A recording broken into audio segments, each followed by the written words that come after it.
Many places on Earth remain cut off, not just by vast distances, but by the very ground beneath them. These are villages perched precariously on sheer cliffs, nestled on remote islands, or tucked deep within snow-covered valleys. For their inhabitants, leaving and entering is a daily challenge dictated by rugged, unforgiving terrain. Some can only be accessed by boat, others require navigating treacherous cliffside trails or enduring hours of travel through ice and snow. Yet, people not only survive but thrive in these extreme locales, transforming isolation into an advantage that helps preserve a deeply rooted, peaceful way of life. They build homes on rock, cultivate crops on impossible mountain slopes, and forge a daily existence where being cut off isn't an exception, but an inherent part of their world. Our journey begins in the remote Faroe Islands, an archipelago battered by the North Atlantic, where one village, Gassadalur, was famously known as the loneliest settlement. For centuries, it remained virtually cut off from the rest of the world. Though it overlooked the vast open ocean, sheer cliffs guarded its shores, rendering boat access nearly impossible. For generations, the villagers faced a grueling ordeal simply to acquire basic necessities. Imagine traversing a perilous mountain pass with slopes so steep they were almost vertical, just to receive food, essential supplies, or precious letters from the outside world. This extreme isolation led to a drastic decline in population, at one point dropping to fewer than 20 residents. Visitors recounted staying for weeks without encountering a single stranger, a testament to its profound solitude. The relentless struggle persisted until 2004, when a vital tunnel, painstakingly carved through the mountain, finally linked Gassadalur to the wider world of the Faroe Islands. Today, cars can finally reach this once-forgotten hamlet. Yet, despite this modern connection, Gassadalur retains its profound sense of solitude, a timeless sanctuary nestled between towering, ancient cliffs and the ceaseless, cold North Atlantic Ocean. Journeying eastward to the rugged landscapes of Russia, we find the Dagestan region, often referred to as Russia's ice fortress. Here, the challenges of geography are so severe that nearly 70% of its villages are officially classified by the government as extremely difficult to access. Despite the formidable terrain, residents have learned to not only live but build directly onto the steep faces of cliffs. Their resilience is remarkable. Even after devastating fires ravage their homes, they faithfully rebuild in the exact same precarious locations. In a testament to their deep connection to their ancestral lands, entire stone villages perched on opposite sides of a deep canyon have developed a unique form of communication, shouting across the vast expanse. While this allows for basic interaction, meeting in person is a far more arduous task, often requiring hours of trekking along narrow, winding mountain paths. Transportation within these remote Dagestani communities largely eschews automobiles. Most routes are nothing more than slippery, narrow trails carved along the edges of terrifyingly deep ravines, forcing residents and any rare visitors to travel on foot, or by the trusty companionship of donkeys and horses, across these dangerous mountain tracks. Adding another layer to their seclusion, this region lies near a sensitive border zone, requiring every visitor to undergo stringent security inspections and obtain a special permit from Russian authorities before they are granted entry. Now, let's shift our perspective from mountains to the sea, and ponder a truly unique existence. How would you live if, the moment you stepped outside your home, you faced not solid ground, but the deep, endless ocean? This is the reality of Koh Phangan, a remarkable village in Thailand founded by nomadic fishermen. Denied the right to own land, these resourceful pioneers were compelled to build their homes and establish their lives directly above the sea. Over decades, this community, now home to more than 1,000 residents, has steadily expanded, creating a complex network of wooden walkways and stilt houses that bravely stand against the constant threats of tropical storms and relentless saltwater corrosion. Far from being a mere collection of huts, Koh Phangan has developed into a complete community, its skyline punctuated by the magnificent golden-domed mosque that proudly rises above the watery horizon.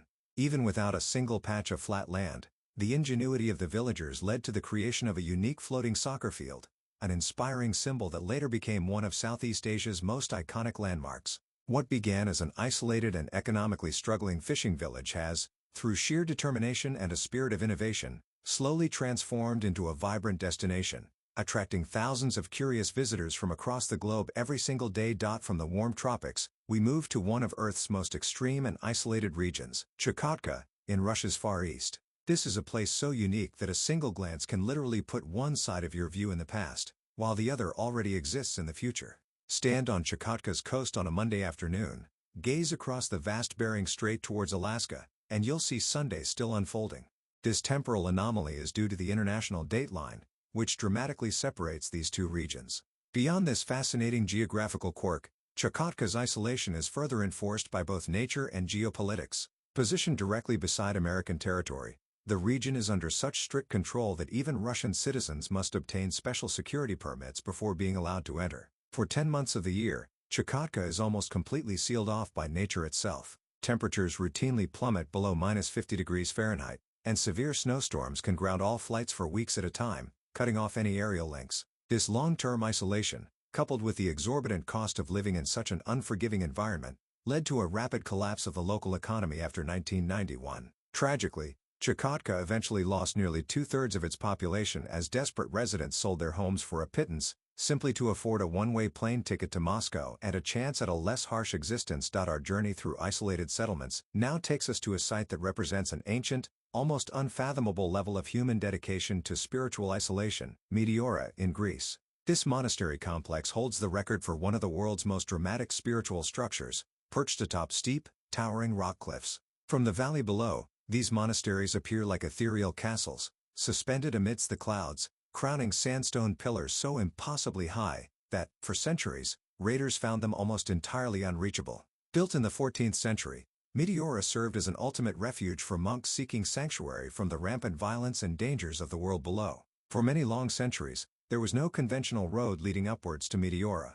Instead, access was a perilous endeavor, forcing monks and pilgrims alike to ascend by rope ladders, a system of pulleys, and even baskets that swung precariously along the sheer cliff faces. A single broken rope or a moment of lost grip could mean certain death. Yet, construction persevered, and these incredible shelters, seemingly defying the very laws of physics, continued to rise on the unyielding stone.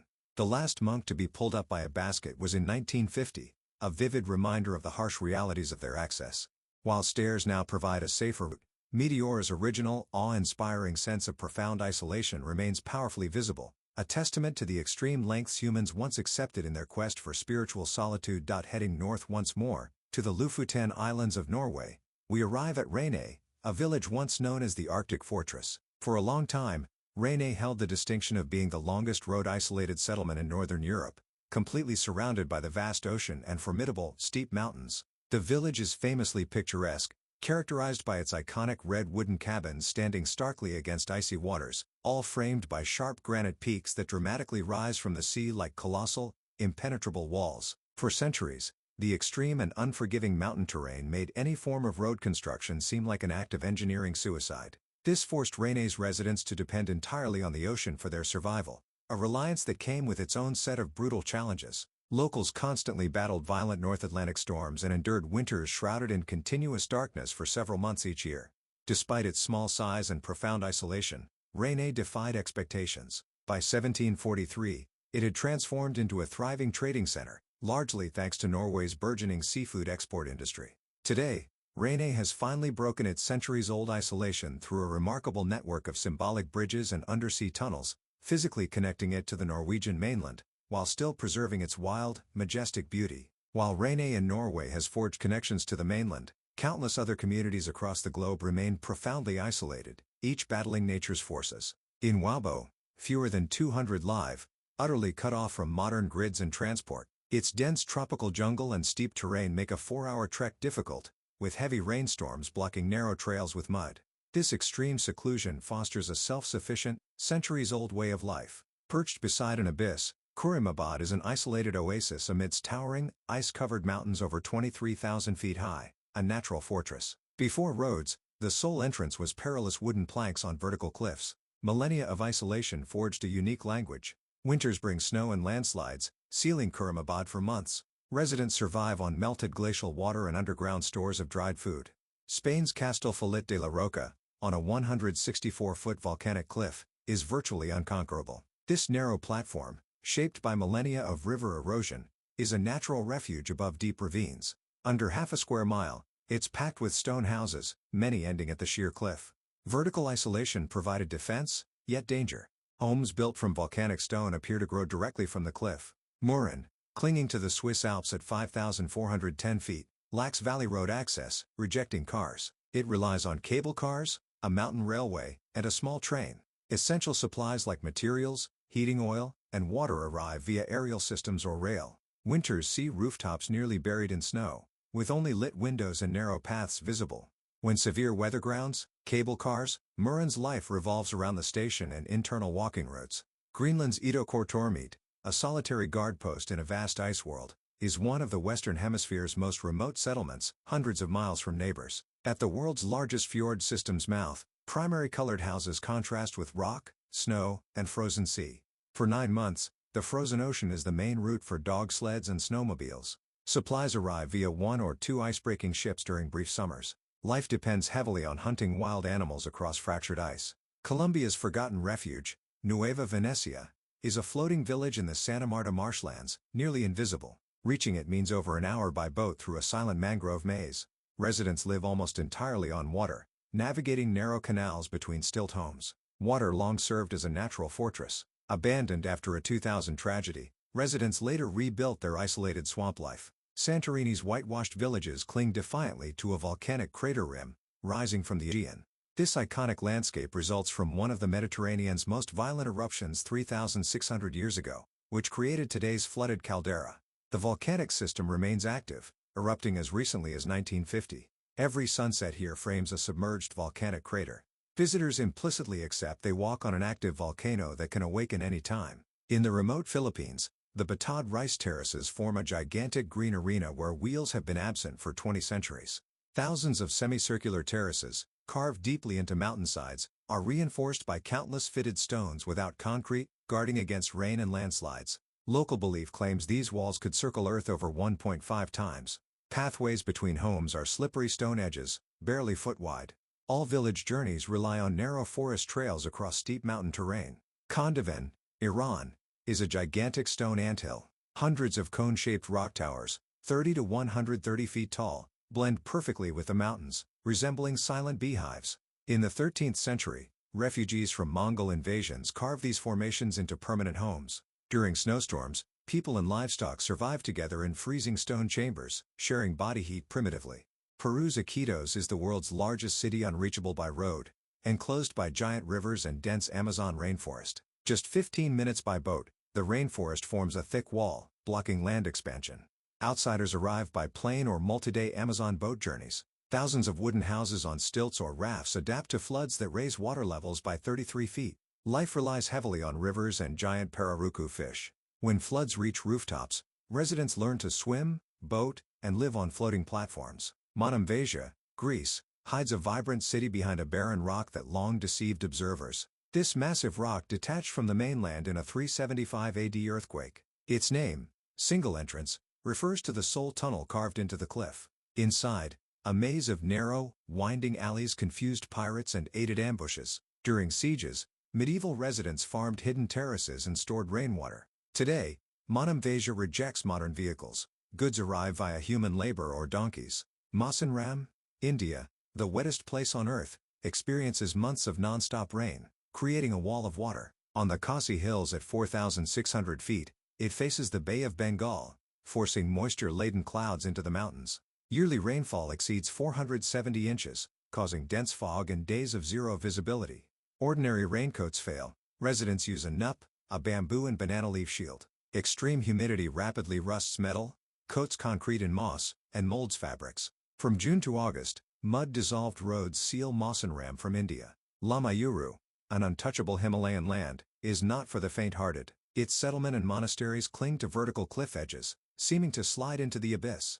Mud and stone structures blend seamlessly, indistinguishable from natural rock. Reaching it means traversing steep, narrow, winding mountain passes, often without safety barriers. Winters plunge to -22 degrees Fahrenheit, blocking passes with snow and ice, isolating the village for months. Historically, its extreme inaccessibility made Lamayuru a place where law struggled to reach. China's Haotuan village shows what Earth might look like post-humanity. Abandoned due to reliance on narrow stone stairways, rejecting cars, nature reclaimed it swiftly. In under 30 years after the late 1990s exodus, vines and ferns broke through windows, pierced rooftops, and engulfed stone walls. From afar, Haotuan nearly vanishes beneath a dense green layer. Almost forgotten, it re-emerged in 2015 when rising visitor numbers led authorities to create a limited sightseeing route.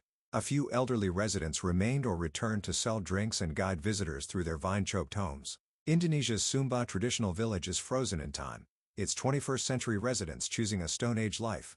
To stay separate, Villages cling to steep hilltops above grasslands, lacking paved roads. Massive pointed houses use no industrial materials, built with wooden pegs and rattan, no iron nails. Locals reject modern machines, dragging multi-ton stone tombs by hand with tree bark ropes. Their spiritual world is evident in daily life atop gigantic stone graves. Paper money is meaningless. Power rests with owners of buffalo herds, hundreds of horses, and ancient bronze gongs. Jordan's Wadi Rum camp, its most isolated lodging, lies deep in the Valley of the Moon, Earth's most Mars-like landscape. Nature presents an unforgiving wall of endless red sand, entirely without paved roads. Daily temperatures swing from freezing to burning. Ordinary cars can't venture deep. Visitors arrive by high-clearance jeeps or camels. Isolation demands careful water conservation, pumped from underground or brought in. Despite harsh conditions, camps range from eco-tents to 5-star lodging, offering AC, Wi-Fi, jacuzzis, and 24-hour room service amidst the silent red dunes. It makes you wonder, what other hidden pockets of humanity defy the modern world?